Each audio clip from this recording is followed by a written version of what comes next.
nós vamos falar sobre o ser humano. Porque quando eu penso em solução de conflito, eu lembro que eu não tenho necessariamente um processo. Eu posso ter muitos conflitos sem que haja um processo necessariamente.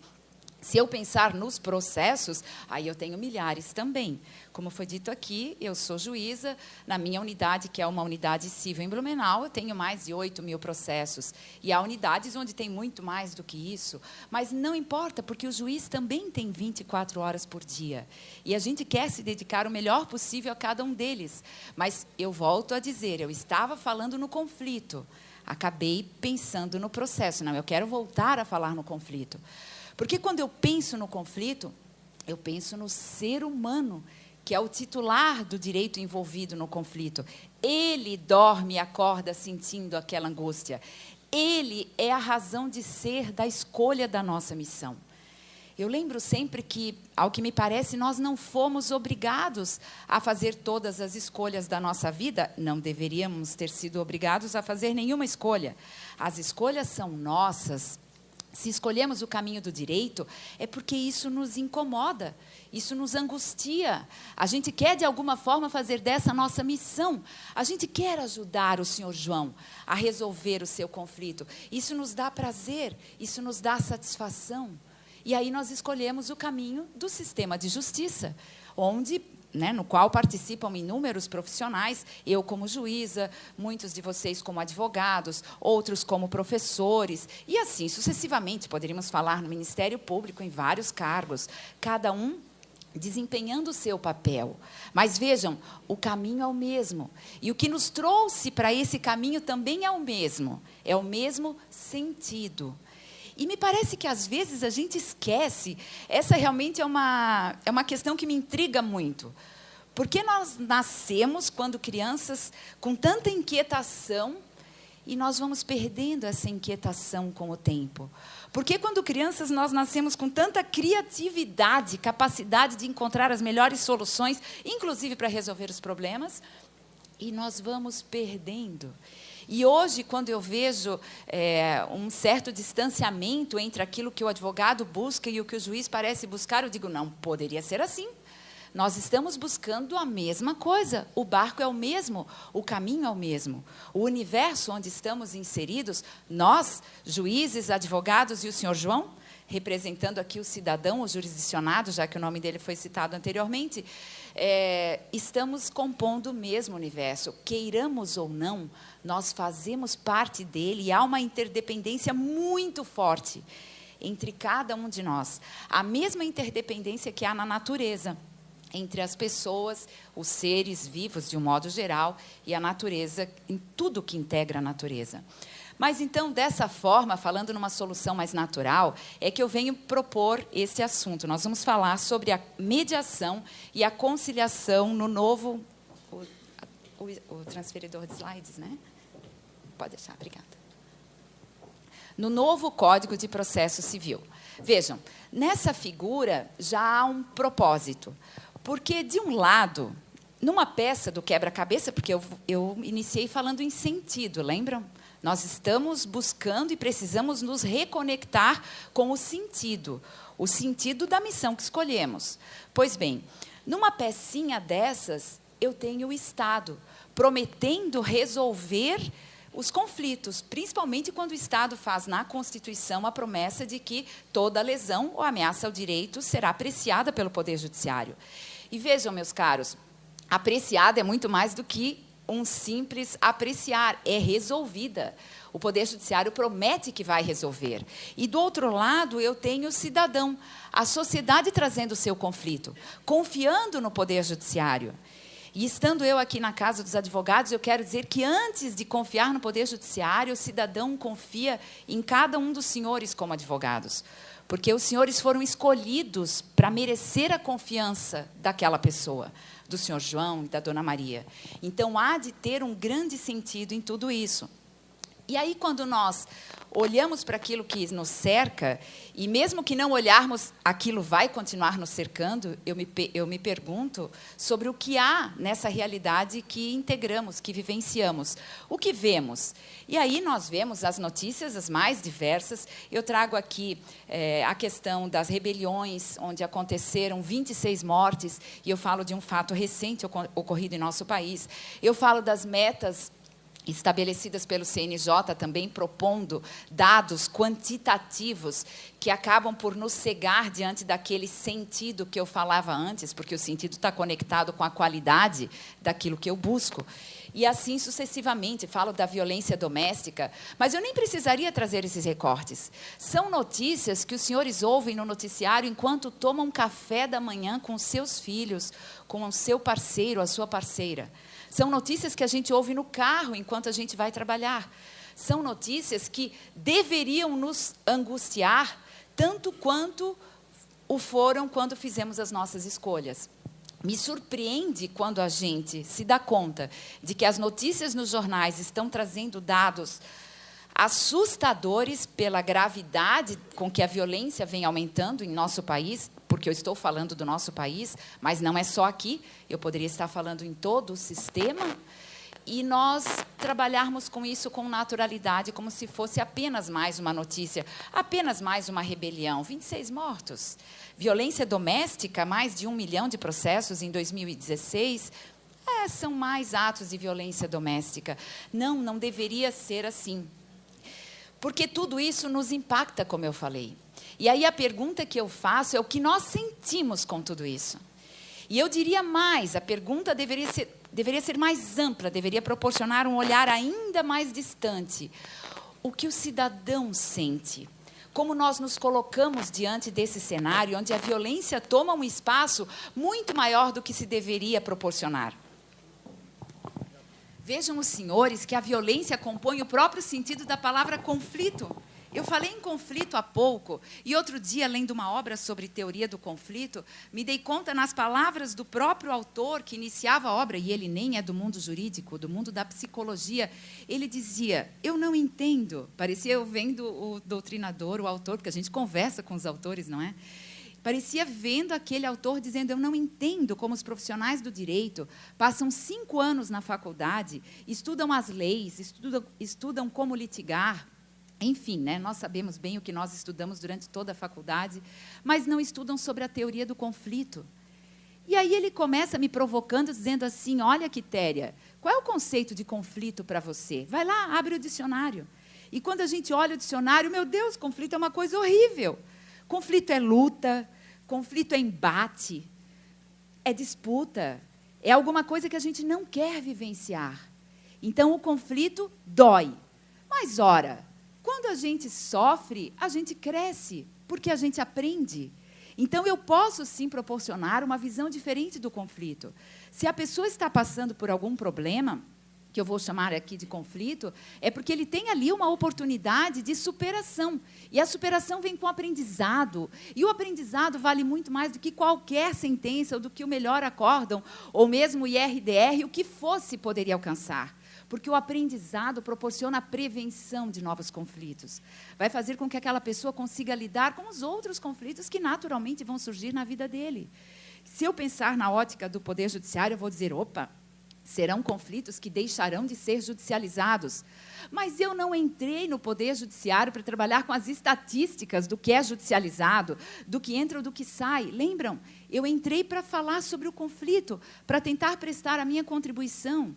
Então, se a minha contribuição, por exemplo, quando eu digo a minha, eu não quero dizer aqui só como juíza, a nossa contribuição como conciliadores, como advogados, no nosso papel pacificador, for o suficiente para, de alguma forma, naquele encontro que acontece, eu vou citar o exemplo da audiência de conciliação, for o suficiente para provocar uma nova reflexão nas pessoas envolvidas, para que elas repensem, ressignifiquem aquele conflito, pelo menos abrindo a possibilidade de cogitar que ele pode lhe proporcionar, sim, um grande aprendizado, e as pessoas podem sair dali mais maduras, conseguindo lidar melhor com essas adversidades e fortalecendo a relação com a outra pessoa, por que não?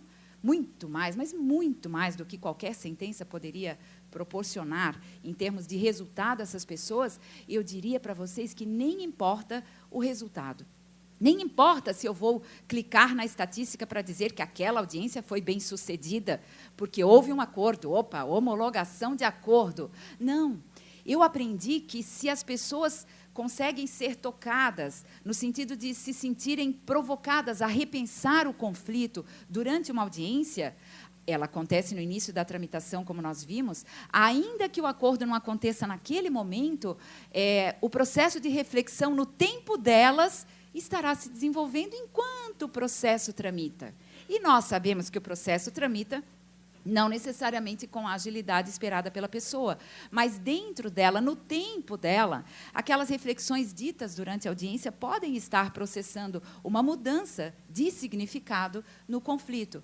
E quem sabe aquela audiência que, aspas, não foi bem sucedida porque não terminou no acordo, possa proporcionar o necessário para que lá adiante, numa próxima audiência, depois da sentença, na fase de execução, eu não sei quando, é no tempo das pessoas, para que, então, o conflito possa ser naturalmente pacificado, porque a gente sabe que isso depende da anuência e da vontade das pessoas envolvidas. Mas não só da anuência e da vontade, depende do tempo delas.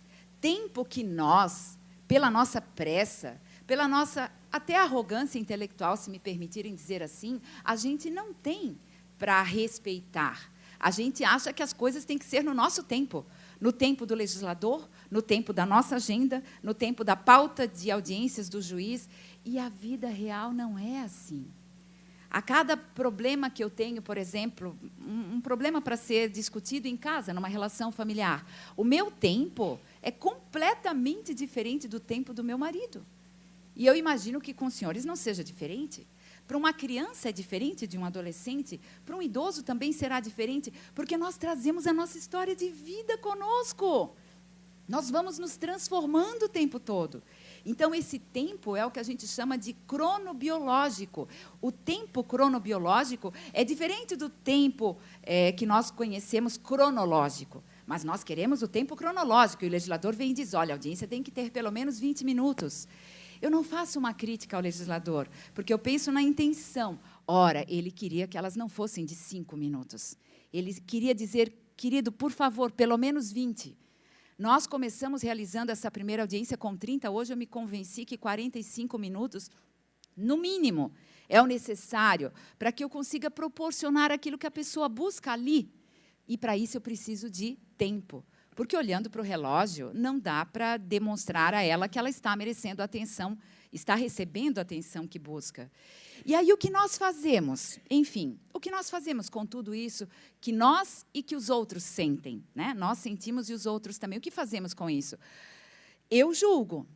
Vocês devem estar dizendo, claro, a senhora é juíza, a senhora julga. Eu diria que todos nós julgamos. Eu julgo, vocês julgam, eles julgam, nós julgamos juntos, todo mundo está julgando o tempo todo. E talvez esse seja um dos marcos que deva ser repensado na nossa comunicação. Aqui foi falado em comunicação, e nós nos comunicamos muito mal, porque a gente julga demais. E parece uma ironia, mas eu acho que a natureza quis que fosse eu, uma juíza, dizer, julguemos menos. Julguemos menos precipitadamente, porque a pessoa começa a falar, a gente já julga, e não vai ser bom. Enquanto a pessoa fala alguma coisa, a gente já está pensando na resposta, a gente nem deixa ela terminar de falar. E se a pessoa está com dificuldade, a gente diz, é preguiçoso, ponto. É incompetente, ponto. Esse ponto nos tira aquilo que viria depois se fosse uma vírgula. Porque se fosse uma vírgula, permitiria que a criatividade buscasse uma solução para isso. Ser preguiçoso, ser incompetente, está lá no alto do mar, está na parte superior, na superfície. É o que a gente poderia dizer que é o problema. Mas o que está embaixo do iceberg são sintomas. Quando eu vejo alguém dizer isso, por exemplo, o filho não fez tarefas de tal matéria, não tem feito essas tarefas, isso é um problema. Eu poderia dizer, olha, é preguiçoso. Mas aí eu me pergunto, mas por que não fez as tarefas? O que ele está sentindo? E aí, não tem como, eu passo pela comunicação não violenta o tempo todo.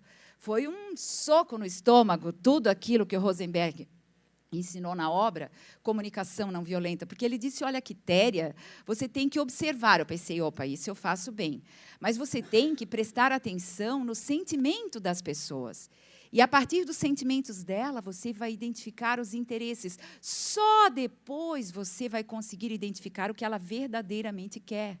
Ou seja, qual é o pedido que ela quer fazer. E se nós, diante de um problema qualquer, fôssemos confrontados por alguém que dissesse o que você quer, talvez precipitadamente a gente lembrasse dos elementos da ação. Partes, causa de pedir e pedido. Não.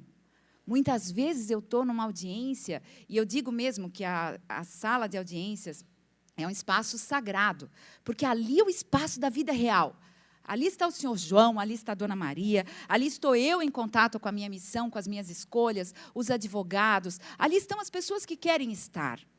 E essas pessoas são confrontadas com tudo isso a partir dos fatos que surgem ali. E é isso que o momento da conciliação quer respeitar.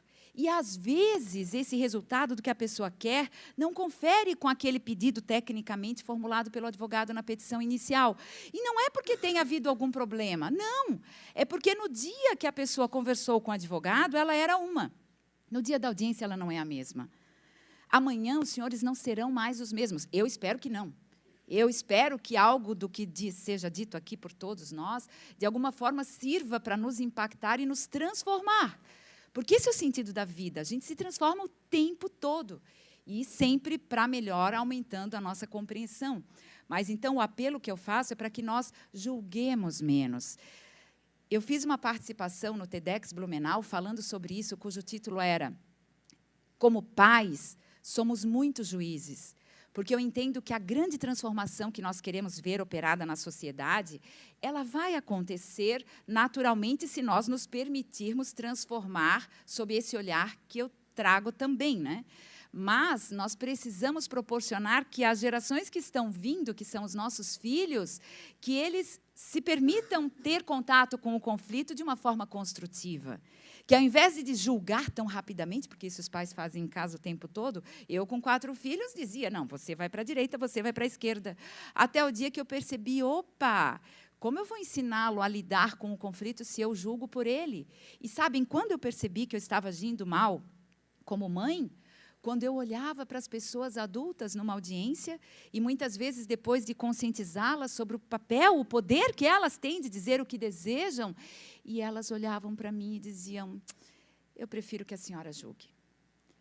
Quando a pessoa dizia isso, parecia que eu estava vendo a criança que um dia ela tinha sido. E ela precisava ter amadurecido para olhar para o conflito, para buscar alternativas. Não que eu queira dizer que o judiciário não vai julgar, não, ele vai. Ele vai. Mas o que se quer é respeitar, se é para respeitar o que diz a lei, está lá no artigo 3º do novo Código. O mandamento é em ordem imperativa para que o Estado promova, sim, a solução consensual dos conflitos. Então, o que eu proponho é que a gente necessariamente permita que este novo Código, por ser novo, nos represente uma nova chance.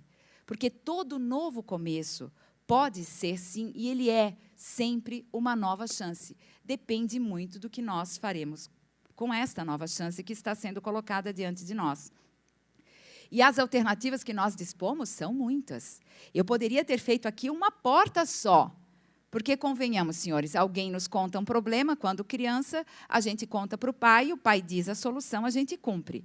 Aí a gente cresce, conta o problema para o advogado conta para o juiz diz a solução e a gente cumpre? Não. Por isso o número de execuções é tão alto assim. E as pessoas não cumprem porque elas não participaram daquela tomada de decisão.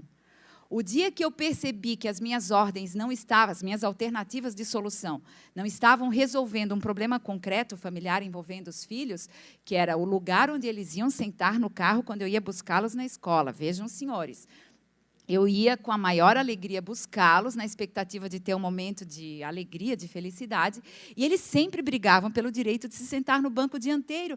E a ida para casa virava um estresse, um sofrimento. E as alternativas, que para mim eram muito simples, como revezamento, enfim, para eles não era suficiente. E quando eu propus que eles solucionassem, foi muito rápido. Com a criatividade própria da criança, eles encontraram a solução.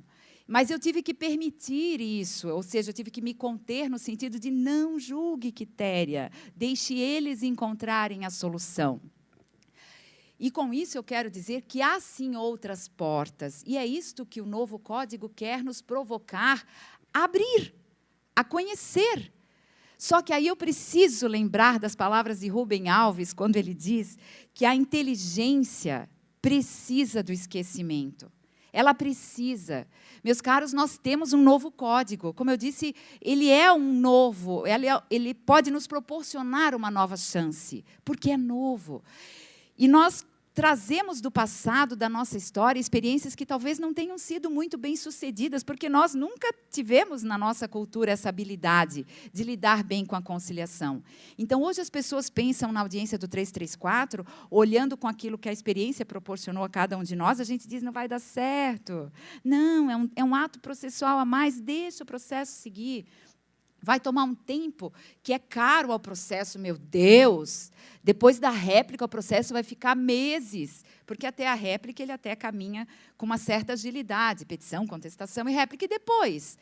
Será que aqueles 15, 20, 30 dias ou um pouco mais por uma nova audiência, ou mesmo por uma segunda ou terceira sessão, que são muito preciosas quando as partes permitem que depois da primeira aconteçam outras, para desenvolver aquela reflexão até chegar à melhor solução juntas, esse tempo vai ser muito mais curto, sem contar no caminho da efetividade.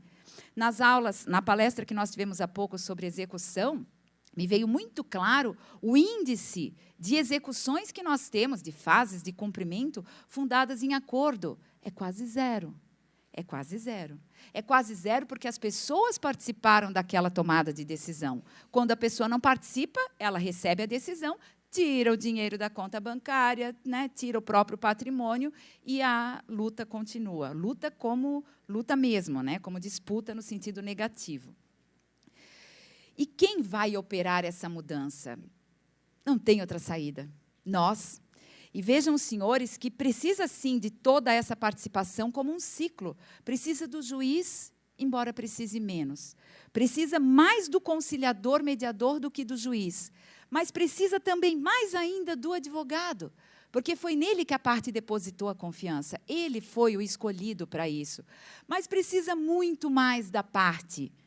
Então, a transformação que nós temos que operar há de ser muito maior nesse sentido, porque, queiramos ou não, essa transformação está acontecendo. Queiramos ou não. Não dá mais para olhar para o passado e dizer, não, eu não acredito nisso, eu não vou fazer. Não dá. A transformação está em nós, ela é sistêmica, há um movimento sistêmico nesse sentido. Ela é muito mais ampla do que nós do que se poderia pensar que comportasse uma mudança legislativa, como, por exemplo, um novo código. É muito mais ampla que isso. Basta olharmos para o passado. Se eu buscar até a teoria de Darwin, eu vou ver que até a evolução humana, a humanidade decorreu de uma evolução lenta e constante, e essas mudanças aconteceram dos pequenos atritos. E nós estamos em constante transformação como universo, como territórios e também, principalmente, como pessoas. E, por fim, digo aos senhores que, caminhando, nós construímos o caminho. Nós estamos caminhando. Hoje é nós estamos em novembro, no dia 10 de novembro de 2017. Já passou mais de um ano do velho código. Ano que vem, talvez nos encontremos e o código já terá mais de 2 anos. E nós também não seremos mais o mesmo. A sociedade, a humanidade, como eu disse, já terá se transformado mais ainda. E aí eu pergunto, o que nós teremos feito durante essa nossa caminhada? Porque o caminho é construído a cada passo que a gente dá. E esses passos pedem uma motivação. A motivação nada mais é do que o motivo para a ação. E aí a ação se conecta com a nossa missão. E eu pergunto para vocês, afinal, o que faz sentido para cada um de vocês? Obrigadíssimo pela oportunidade, eu fiquei realmente muito feliz por estar com vocês. Obrigada.